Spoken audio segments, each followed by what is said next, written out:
Monday, the 19th of August 2024. In the wee hours of the morning, a Chinese vessel collides with two Philippine boats. This near the Sabina Shoal, or Escoda Shoal as Manila calls it. Now, a shoal is a naturally occurring body of sand that remains submerged underwater at all times. The shoal is located in the West Philippine Sea, about 140 kilometers from Palawan, an island in the Philippine archipelago. Manila says the shoal falls within its exclusive economic zone.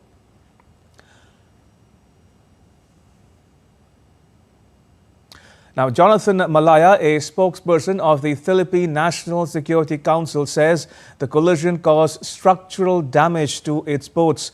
The Chinese vessel rammed one of the two Philippine boats twice.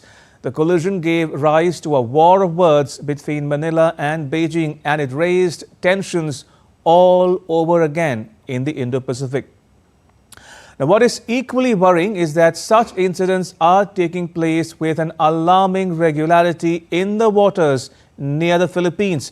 And almost always, it is China that's allegedly guilty of rash and negligent behavior. So what is China really up to? Why is it provoking tensions in the Indo-Pacific? And how is the Philippines responding to the challenges posed by China?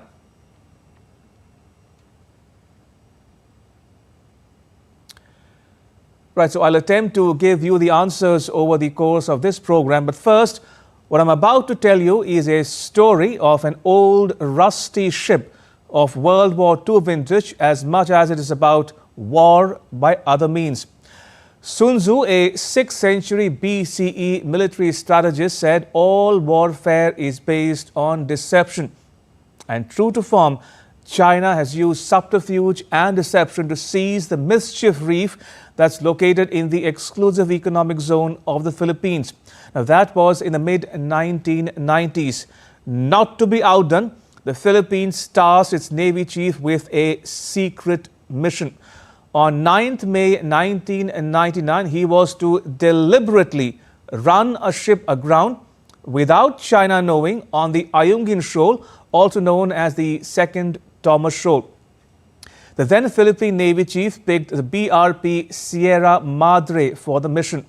The United States had built this naval vessel for use in the Second World War. It was commissioned into the U.S. Navy in 1944. Subsequently, the 100-foot-long ship saw action during the Vietnam War. In 1976, the Philippines acquired the ship from Vietnam. The Philippine Navy named it BRP Sierra Madre after the longest mountain range in the Philippines. Now, the names of commissioned ships of the Philippine Navy are prefixed with the letters BRP, which means Ship of the Republic of the Philippines in the Tagalog language. The BRP Sierra Madre was left on the Ayungin Shoal, which is a part of the mostly uninhabited Spratly Islands, in order to reinforce Manila's claim to the shoal and stop any moves by China to seize it. Now, the Spratlys consist of 12 islands. Many of these reefs and shoals there remain permanently submerged below the sea. The Ayungin Shoal is located less than 400 kilometers from the province of Palawan in the Philippines. The decision to run a ship aground on the Second Thomas Shoal deterred Chinese design to usurp more of Philippines' territory. Since then, a small contingent of Philippine troops has taken turns to live aboard the rusty ship. Food, water and other amenities are regularly supplied to the troops. But in the last few years, China started aggressive maneuvers in the area, raising fears of an escalation of conflict in the region. So what explains the Chinese behavior? Philippine officials and security experts fear that China is plotting to take over the Ayungin Shoal and militarize it, just as it did with the Mischief Reef, which is located 40 kilometers away. The apprehensions are not unfounded. Like the Mischief Reef in the mid-1990s, China occupied the Scarborough Shoal by stealth in 2012. The Scarborough Shoal is a rock in the South China Sea about 220 odd kilometers west of the Philippine island of Luzon. Now, there are no structures built on an Scarborough shoal, but it's effectively controlled by China, which has maintained a constant Coast Guard presence there since 2012.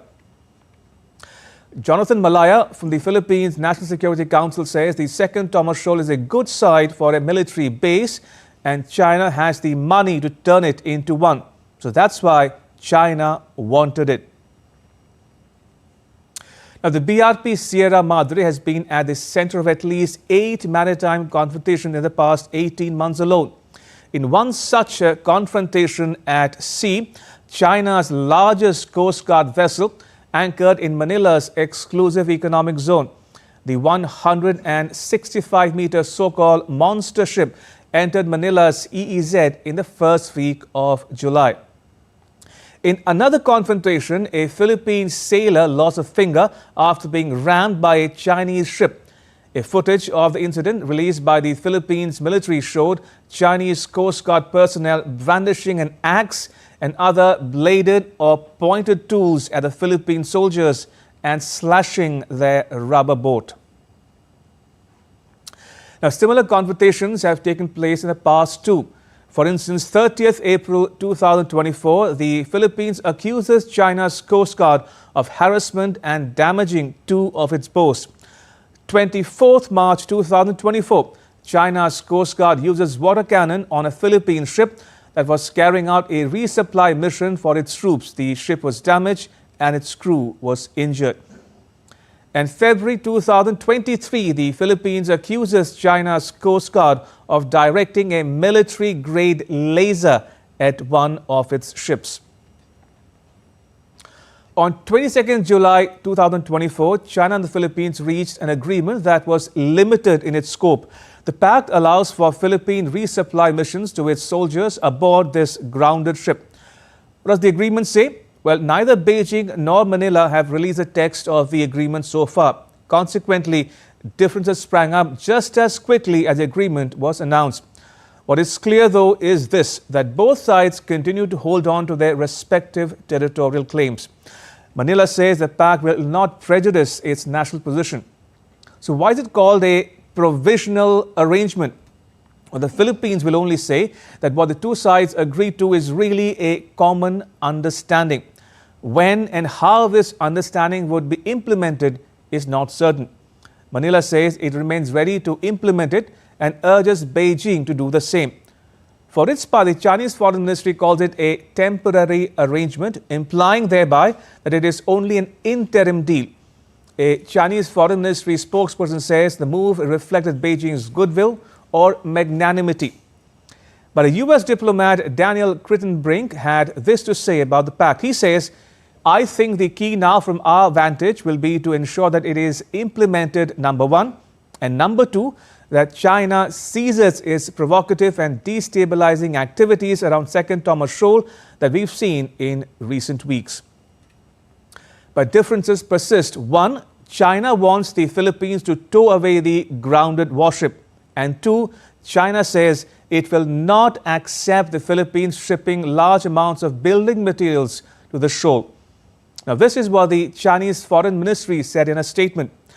Between now and when the warship is stowed away, should the Philippines need to send living necessities to the personnel living on the warship, China is willing to allow it in a humanitarian spirit if the Philippines informs China in advance and after on-site verification is conducted.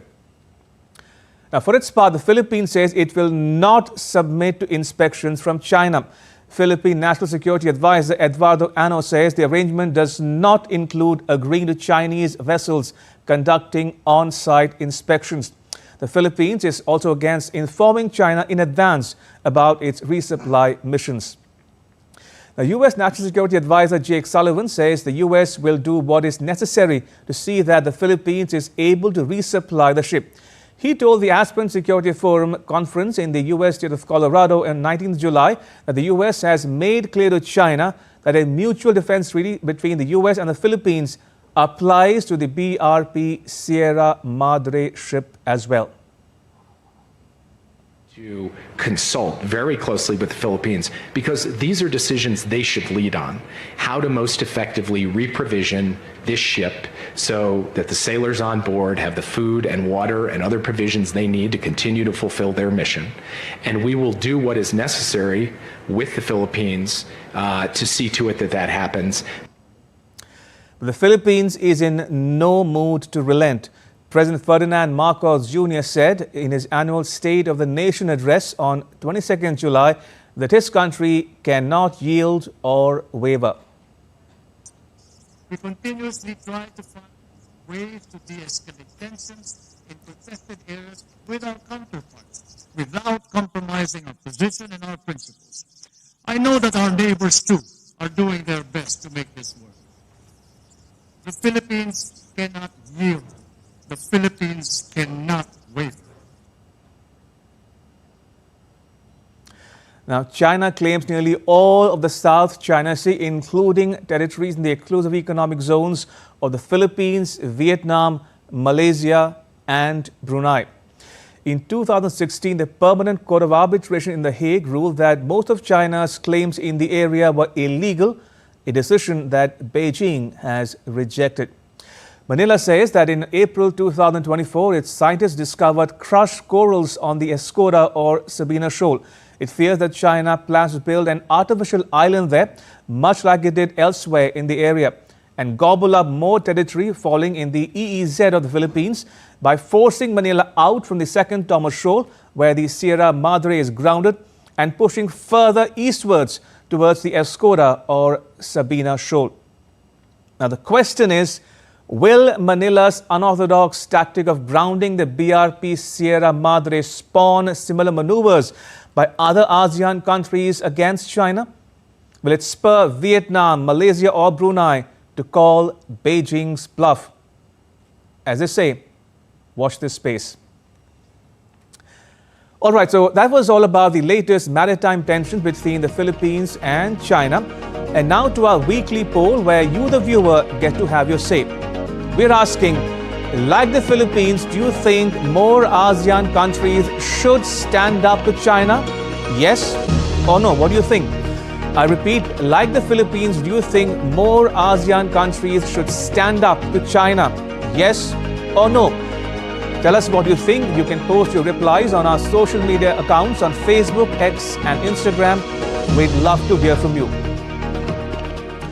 And now to the result of last week's poll. We'd asked you, after killings of Hindus in Bangladesh, it is time the world acknowledged anti-Hindu hatred just as it does anti-Semitism. Yes or no?